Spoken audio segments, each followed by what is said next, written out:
할렐루야. 네, 하나님께서 오늘도 우리 가운데 임하셔서 큰 은혜 주시리라 믿습니다.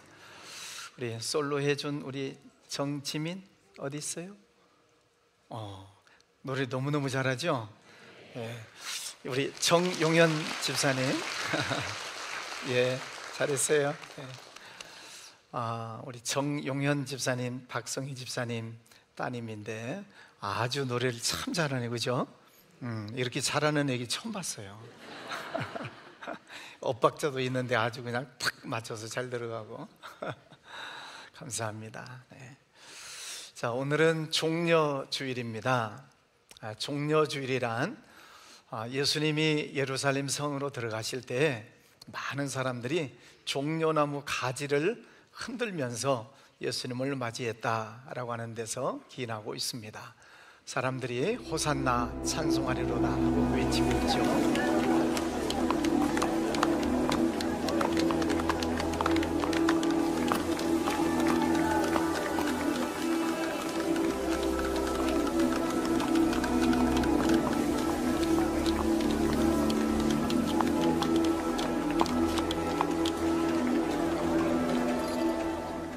네, 종려나무라고 하는 것은 그 종류가 전 세계적으로 한 1800여 종 정도 된다고 그럽니다.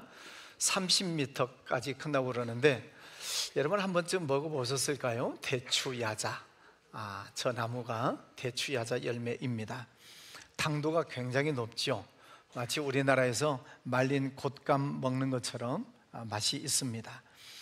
그래서 모세 시대에 12명의 정탐꾼들이 가나안 땅을 탐지하고 돌아갈 때 젖과 꿀이 흐르는 땅이다 라고 표현을 했는데, 아마 땅 밑에 꿀이 흐르기 때문에 저렇게 맛있는 열매가 맺히지 않는가 라고 하는 데서 젖과 꿀이 흐르는 땅이라고 얘기를 한다고 그럽니다. 종려나무 가지를 흔드는 것은 당시에 전쟁을 많이 하는데 승리하고 돌아오는 왕이나 장군들 입성할 때 시민들이 연호하면서 나뭇가지를 흔드는 나무가 종려나무라고 그럽니다. 지금 예수님께서 예루살렘 성에 입성하실 때 백성들은 지금 예수님이 우리나라를 로마로부터 해방시키실 것이다 라고 하는 그런 기대감을 가지고 종려나무 가지를 흔들고 있습니다. 그런데 예수님은 말을 타고 들어오시는 것이 아니라 어린 나귀 새끼를 타고 들어오시지요. 그 말씀은 예수님은 왕이나 장군으로 들어오시는 것이 아니다 라고 하는 것을 예표로 보여주시는 것입니다. 나귀를 타는 것은 그 당시 사람들의 일반적인 일입니다. 사람들이 나귀를 타고 다니기도 하고 또 혹은 짐을 싣고 나르기도 하는 그런 이동 수단으로 사용하고 있고, 지금도 팔레스타인 지역에 가면은 사람들이 저렇게 타고 다니고 있습니다. 그러나 예수님께서 나귀를 타고 예루살렘 성으로 들어가셨다는 것은 이상한 일이 아니라 그 당시에 흔하게 있었던 일이다 하는 것입니다. 그런데 왜 많은 사람들이 예수님이 나귀 타고 입성하시는 것을 보면서 호산나 호산나를 외치고 있을까? 또 어떤 사람은 자기의 겉옷을 벗어가지고 예수님 가는 그 길에 깔아드리기도 하고, 어떤 사람은 또 종려나무 가지를 길바닥에 깔고 예수님이 지나가시도록 환영하는 인파들이 많이 있었습니다. 그것은 예수님이 보통 사람들과는 다르다는 것입니다. 오늘 말씀은 마가복음 11장이죠 10장으로 내려가서 보면은 맹인 바디메오의 눈을 뜨게 해주시는 사건이 나옵니다. 지금도 시력을 잃은 분들 회복하는 것이 쉽지 않은데 2000년 전에 맹인 고치는 것 어렵지요. 예수님은 그를 고쳐주셨습니다. 최고의 안과 의사시지요. 또 그 앞으로 9장에 나아가면은 귀신 들린 아이의 이야기가 나옵니다. 이 아이가 귀신에 들려서 자주 물에도 넘어지고 불에도 넘어지고 죽을 위기가 참 많았습니다. 그때 그 아버지가 그 아이를 데리고 제자들에게 데리고 와서 내 아이를 좀 고쳐주십시오. 그런데 제자들이 못 고쳐주지요.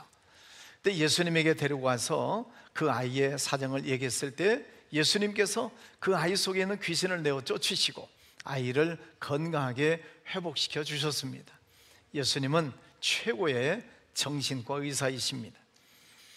또 그 앞으로 나가서 보면은 보리떡 7개 물고기 2마리를 가지고 축사하시고 나눠주시지요. 거기에 모인 많은 사람들이 먹고 7광주리가 남습니다. 예수님은 그 당시 사람들을 다 먹고 살게 해줄 수 있는 최고의 경제 기업인이다 할 수 있습니다. 또 7장으로 가서 보면은 듣지 못하고 말 못하는 농아 이야기가 나오는데, 예수님은 듣게 그리고 말하게 하시는 최고의 이비인후과 의사이시죠. 또 6장에 가서 보면은 병든 사람을 침대채 사람들이 들고 왔습니다. 예수님은 그 사람의 병도 고쳐주시는 최고의 의사입니다. 그 외에도 문둥병을 고치시고 또 혹은 중풍병을 고치시고, 또 예수님이 죽은 자를 살리셨습니다. 죽은 자를 3번이나 살리셨어요. 무슨 의사예요? 장의사는 아닌 것 같고 죽은 자를 살린다라고 하는 것은 그 당시에 있을 수 없는 일이죠. 지금도 마찬가지입니다. 그러니까 예수님은 굉장히 많은 능력을 행하시는 분이십니다. 그래서 사람들이 어마어마하게 예수님을 따라다니는 거죠. 그 이유는, 저렇게 능력이 많으신 예수님이면 우리를 저 로마 제국으로부터 해방시키실 수 있다. 저 예수님이 왕이 되시면 좋겠다. 그래서 지금 호산나, 우리를 구원해 주십시오. 다윗의 나라여, 가장 높은 곳에서 호산나 하리로다. 다윗, 그로부터 1000년 전 다윗 왕 시대에 이스라엘은 가장 강력한 나라였죠. 강대국을 이루었던 왕이 다윗입니다. 그 다윗 시대의 영광이 다시 찾아오지 않겠는가라고 하는 그런 기대감을 가지고 지금 예수님을 따라다니고 있는 것입니다. 그들의 생각이 틀린 것은 아니겠죠. 예수님은 기적을 많이 일으키시기 때문입니다.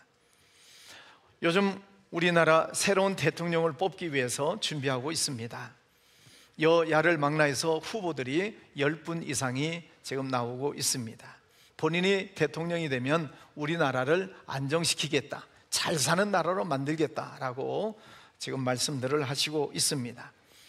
세계 경제가 어렵습니다. 지금도 전쟁하는 나라가 있고 여러 나라의 지진, 화산, 각종 재난들이 많습니다.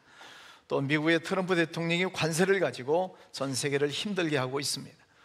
북한의 김정은 연이어서 핵무기를 만들고 으름장을 놓고 있습니다. 이런 상황에서 어떤 지도자가 나와도 우리나라를 안정시키기가 쉽지는 않을 것입니다. 그래서 새로 뽑힐 대통령을 위해서 우리가 기도를 많이 하셔야 됩니다. 우리 성도님들에게 부탁드리는 것은 여야 진영 논리에 빠지지 마시기를 바랍니다. 너는 우파냐 좌파냐 따지지 마시고 이런 분열 논리에 빠지시면 안 됩니다. 우리 하나님을 믿는 사람들은 하나가 되기를 위해서 기도하셔야 됩니다. 그래서 이번 새로 뽑힐 대통령을 위해서 기도하실 때 하나님 앞에서 정직한 분, 정말로 국민들을 사랑하는 분, 국민들을 다 끌어안을 수 있는, 여야를 막론해서 다 끌어안을 수 있는 포용력이 있는 분, 정치 외교를 잘 하실 수 있는 분, 하나님을 잘 섬기는 분을 세워주시옵소서라고 여러분 꼭 기도해 주시기를 바랍니다. 오늘 말씀에 보면 예수님은 그 당시에 최고의 인기맨입니다. 로마 제국을 해방시킬 수 있는 유일한 사람이라고 생각을 하고 있습니다. 예수님밖에 없다는 거죠. 그런데 예수님의 생각은 달랐습니다. 사람들은 정치적으로 예수님을 왕으로 세워서 그 예수님으로 인하여 해방되기를 원했지만은 예수님의 생각은 1도 정치적 의도가 없습니다. 나귀를 타고 들어가셨다는 데 대해서 나는 왕도 아니고 장군도 아니다는 것을 보여주시는 것입니다. 그럼에도 불구하고 많은 사람들은 호산나 호산나를 외칩니다. 이 나라를 구원해 주십시오 라고 하는 것이지요. 사람들의 생각과 예수님의 생각이 다르다는 것입니다. 예수님은 정치적으로 해방시키기 위해서 오신 것이 아니라 우리를 사탄의 마귀의 종으로부터 우리를 해방시키기 위해서 오신 예수님이십니다. 사탄 마귀의 종이 누군가? 하나님을 믿지 않는 사람들, 우상 숭배하고 죄를 짓고 하나님의 말씀을 떠나는 사람들입니다. 오늘 자녀들과 함께 예배를 드리고 있으니까 우리 어린이들 잘 들으시기를 바랍니다. 누가 사탄 마귀의 종인가? 예배 드리는 것을 싫어합니다. 교회 가는 것 싫어합니다. 예배드리고 찬송하고 기도하는 것도 싫어합니다. 부모님 말씀에도 거역합니다. 친구들과 싸우고 다툽니다. 남의 것을 훔치거나 거짓말을 합니다. 나쁜 말을 합니다. 나쁜 행동을 합니다. 왜? 사탄막의 종노릇을 하면 그렇다는 것입니다. 그런 행동을 합니다. 예수님께서 이 땅에 오신 이유는 그런 잘못된 삶을 살고 있는 사람들의 죄를 용서해 주시기 위해서, 그 죄값을 치르시기 위해서 예수님이 오신 것입니다. 누구 죄를 용서해 주시려고?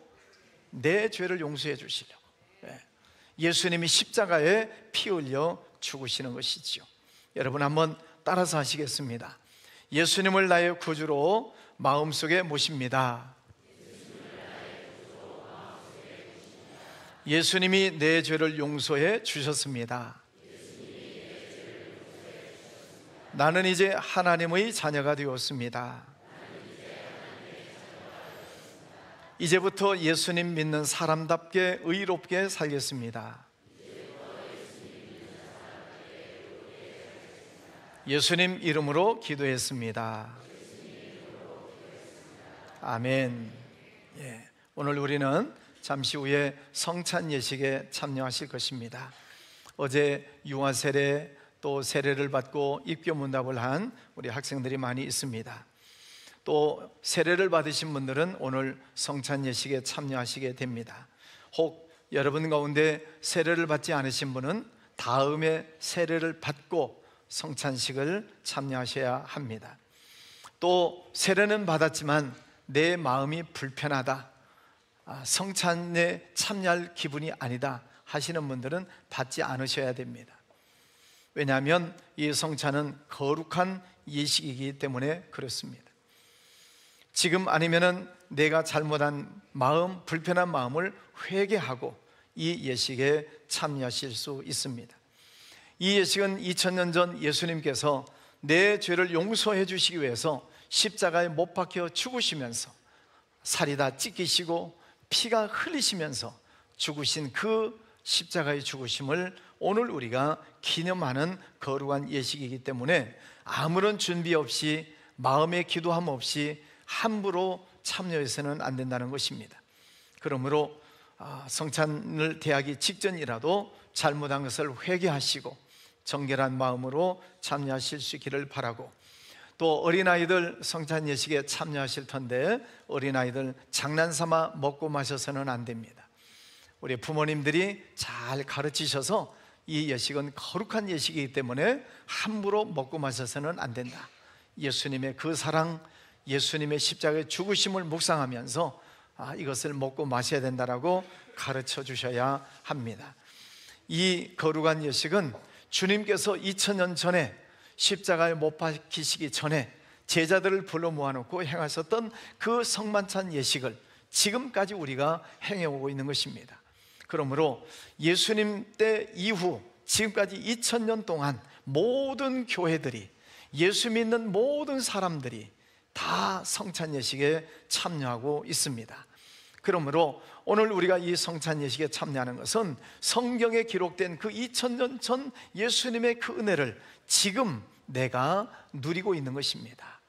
2000년 동안 이어져 오고 있는 거룩한 예식입니다.